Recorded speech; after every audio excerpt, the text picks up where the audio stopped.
Sejam bem-vindas, sejam bem-vindos à semana número 7 da disciplina Seminário Científico, Pesquisa Qualitativa da Universidade Federal de Minas Gerais. Hoje, então, na nossa aula assíncrona do dia 28/1, a gente vai dar continuidade às questões relativas ao projeto de pesquisa no âmbito das pesquisas qualitativas. Então eu gostaria de começar com duas frases, que falam um pouco sobre o que é pesquisar e como pesquisar. Então a inquietude é o estímulo essencial à pesquisa científica, como eu havia dito para vocês na aula anterior. A pesquisa ela parte, de uma pergunta, de uma inquietação que as pessoas têm frente aos fatos e frente à realidade. Através dessa inquietação, surge uma pergunta, que pode ser ou não ser passível de ser pesquisável em termos acadêmicos. E uma frase do Paulo Freire, não há ensino sem pesquisa e pesquisa sem ensino. Isso fica muito claro, dentro das universidades públicas, onde os professores, a maioria das vezes, estão pesquisando ao mesmo tempo que estão também atuando como professores, ou seja, na área do ensino. Então é como se a gente estivesse falando de uma teoria prática e teoria, essa tríade, onde a prática, que seria essa pesquisa, ela vai de alguma forma interferir e alterar aquelas teorias que foram concebidas, e que vão sendo transformadas ao longo do tempo. Hoje, o que eu quero propor para vocês é uma pequena revisão da última aula, então falando um pouco da última aula, a gente trabalhou o início, do que pesquisar e de como construir um projeto de pesquisa, e partindo, de uma visão mais ampla, como se fosse um triângulo invertido, então a gente parte de um tema amplo e a gente vai recortando esse tema até virar um objeto de pesquisa, e depois a gente faz um recorte temático. Então a gente falou um pouco sobre isso, dessa necessidade de se fazer uma pergunta simples e clara, e também da função essencial do orientador de pesquisa no que diz respeito a esse recorte.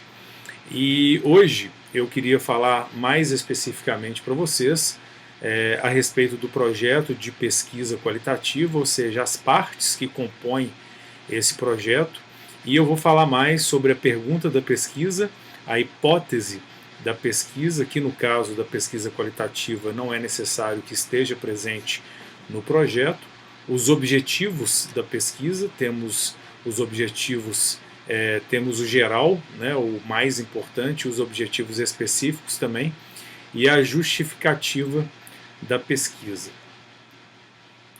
A base bibliográfica para a aula de hoje é o livro do Christian Laville e Jean Dione, A Construção do Saber, é um livro de 1999 e que discute de uma maneira mais simples e mais palpável as pesquisas em ciências humanas ou as pesquisas de cunho qualitativo. Quando a gente pensa num projeto de pesquisa, existem alguns elementos que devem estar presentes. A gente vai falar sobre eles especificamente, mas de uma maneira geral, a gente tem uma introdução, depois a gente tem um escopo da pesquisa ou temática e problema, que quer dizer o que eu vou pesquisar. Depois a gente tem as hipóteses ou os pressupostos, ou seja, são as assunções de partida, aquilo que talvez eu vá achar ou não. Objetivos da pesquisa, que é o que eu quero alcançar. A justificativa e a motivação por que realizar a pesquisa. Eu costumo falar que a justificativa é vender a sua pesquisa. Revisão teórica temática, que seria o enquadramento teórico e empírico da sua pesquisa, ou seja, é uma revisão de literatura que você vai ter que realizar, dialogando com a sua pesquisa e falando de outros resultados que foram encontrados. A metodologia, ou os procedimentos metodológicos ou material e e os métodos, né? Ou seja, quais vão ser o passo a passo em termos metodológicos para você conseguir chegar aos seus objetivos. Então você tem que descrever minuciosamente, né, esses aspectos relacionados aos métodos de pesquisa, que pode ser uma triangulação também, ou seja, o uso de mais de um método, que é muito comum nas pesquisas qualitativas. Nós apresentamos também um cronograma que pode ser alterado, mas normalmente a gente coloca esse passo a passo para que a gente possa se programar frente à pesquisa que vem à frente. Os recursos que iremos necessitar, né, ao longo, até em termos de dinheiro também, se vai ter algum gasto ou não na realização dessa pesquisa, e claro, finalmente as referências bibliográficas, que são os textos consultados ou os textos que foram citados ao longo do seu projeto, e principalmente na parte da revisão de literatura. Falando agora um pouco sobre cada uma dessas partes, hoje a gente vai falar então do tema, do problema e da hipótese, e aí também da pergunta. Vamos iniciar então falando um pouco do tema e do problema, né? Então, lembrando daquele triângulo invertido, a gente vai partir de um momento, né, de um tema mais amplo e tentando cortar esse tema, especificando cada vez mais e deixando ele mais palpável e mais claro. Então o tema, né, é uma definição genérica do que se pretende estudar, e um bom problema normalmente irá gerar uma boa pergunta, né? Então, implicações da escolha do problema tem a ver com a relevância teórica e prática.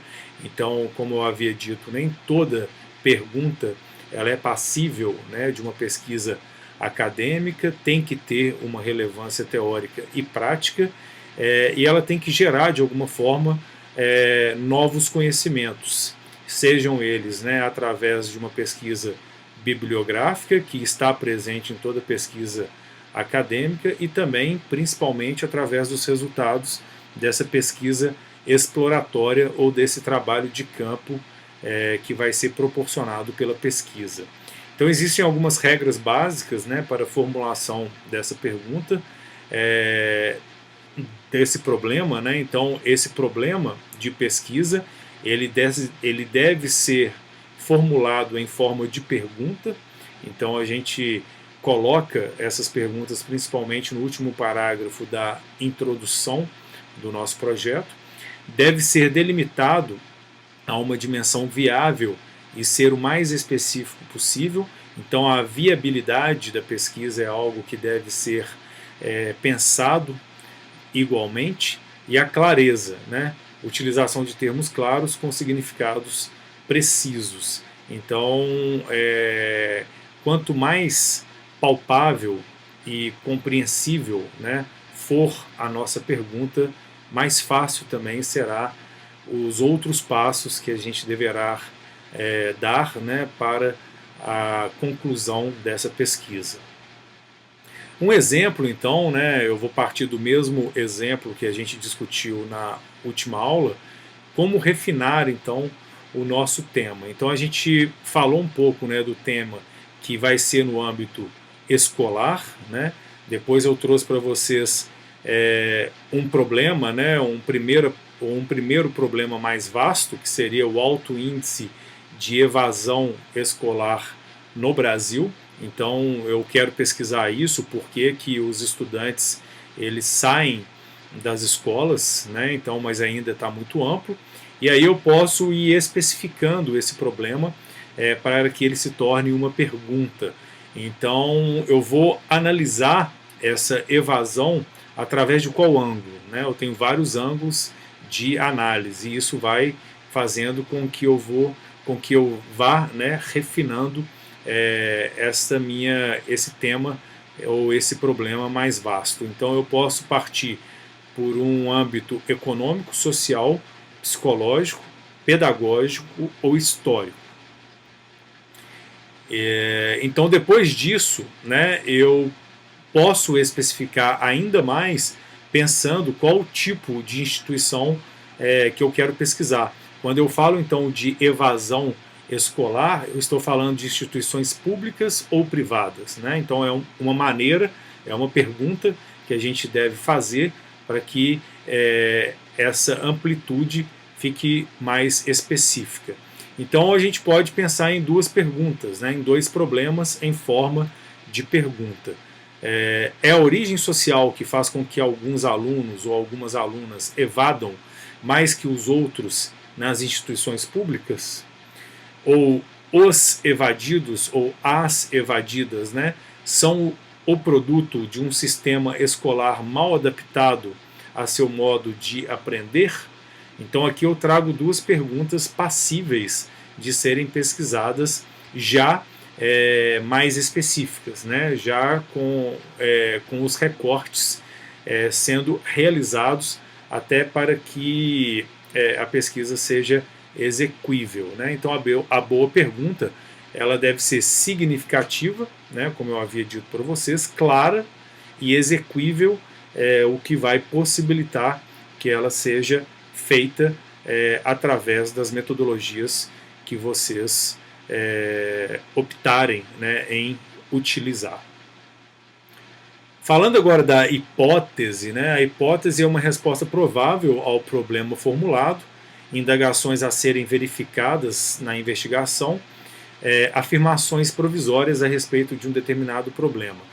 Então eu posso supor, né, através de algumas hipóteses, qual é o resultado que eu vou poder alcançar através daquela pergunta inicial. Então, para uma formulação da hipótese ou das hipóteses, né, eu tenho que ter um conceito claro, tem que ser específico, não pode, né, ser relacionado a valores morais, então eu não posso partir dos valores morais para pensar que eu vou chegar em algum resultado, e deve ter como base uma teoria que a sustente, ou seja, eu tenho que ter alguma leitura também em termos científicos para saber mais ou menos uma hipótese que pode ser provável, né? No entanto, como eu já falei para vocês, nas pesquisas qualitativas, normalmente a gente não utiliza das hipóteses nos projetos. Por quê?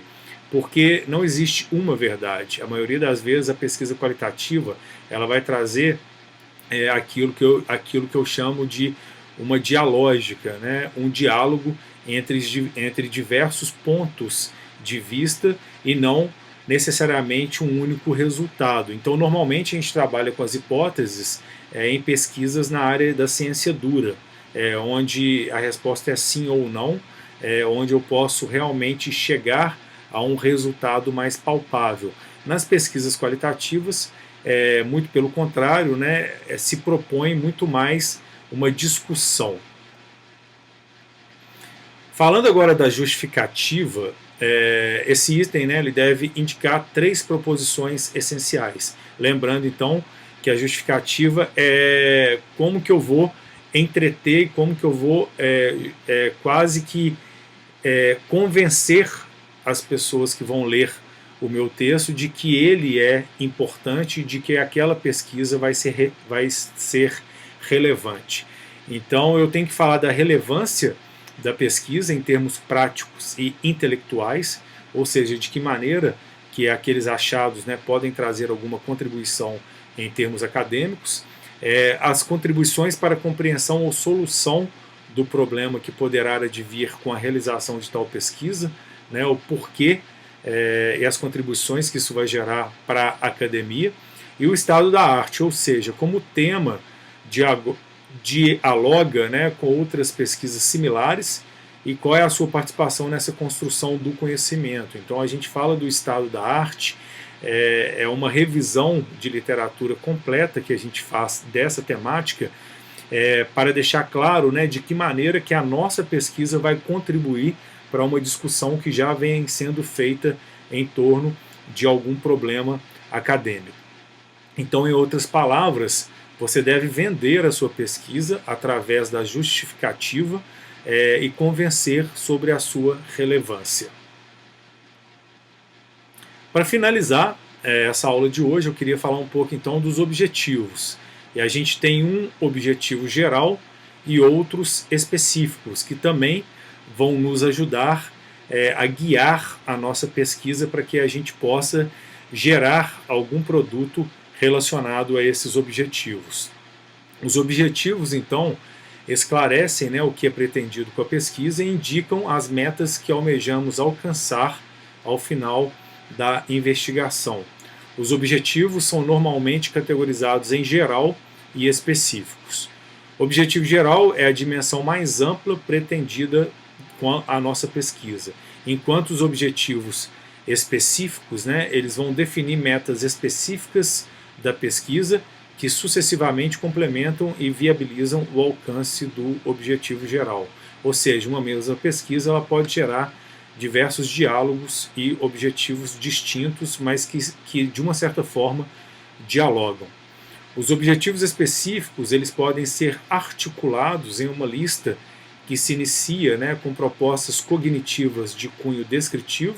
Então, na maioria das vezes, a gente começa os objetivos específicos com alguns verbos, né, como identificar, descrever, sistematizar, caracterizar, indicar ou levantar, e se amplia, né, com propostas cognitivas de cunho mais explicativo ou interpretativo. E aí, nesse sentido, a gente usa a comparação, né, o relacionar e o analisar quando a gente quer falar mais especificamente sobre alguma explicação ou uma interpretação do fenômeno pesquisado. Um exemplo que eu trago para vocês, que é o exemplo do meu mestrado, então eu fiz um copiar-colar do meu mestrado, né, só para mostrar para vocês alguns exemplos de objetivo geral e objetivos específicos. Então o título da minha dissertação de mestrado foi Lazer na Natureza e Atuação Profissional, Discursos e Práticas Contemporâneas. Então, o objetivo principal ou geral da minha pesquisa, né, foi discutir a atuação profissional com o lazer na natureza em Belo Horizonte e entornos, destacando os seguintes aspectos. E aí já vem com os objetivos específicos. Compreender peculiaridades da atuação profissional, levando em consideração diferentes experiências de lazer na natureza. Então aqui eu mostro para vocês que eu quero compreender como que esses profissionais que atuam, né, com lazeres na natureza, se existe uma diferença entre essas atuações quando a gente pensa em modalidades distintas. E no meu mestrado, o meu estudo foi sobre mountain bike, observação de aves, trekking de longa distância e alpinismo. Então eu faço uma comparação entre esses quatro tipos de lazer na natureza e como que os profissionais que atuam nessa área eles lidam, né, com os seus clientes e com as questões sobre a sustentabilidade. O segundo foi discutir os vínculos estabelecidos entre o trabalho e o lazer, de acordo com a visão de profissionais que atuam no contexto investigado. E o terceiro, refletir sobre a consciência ambiental e a degradação do meio ambiente por meio dos discursos e das práticas empreendidas por profissionais que atuam no campo do lazer da natureza. Então eu trouxe esse exemplo do meu mestrado só para que fique mais palpável para vocês como que a gente vai construindo então os objetivos geral e específicos da pesquisa. Então por hoje a gente termina por aqui. Eu queria então fazer uma pequena aula, né, onde eu pontuasse esses primeiros aspectos mais importantes na confecção e na construção de um projeto de pesquisa. Muito obrigado pela presença de vocês e até a semana que vem. Um grande abraço.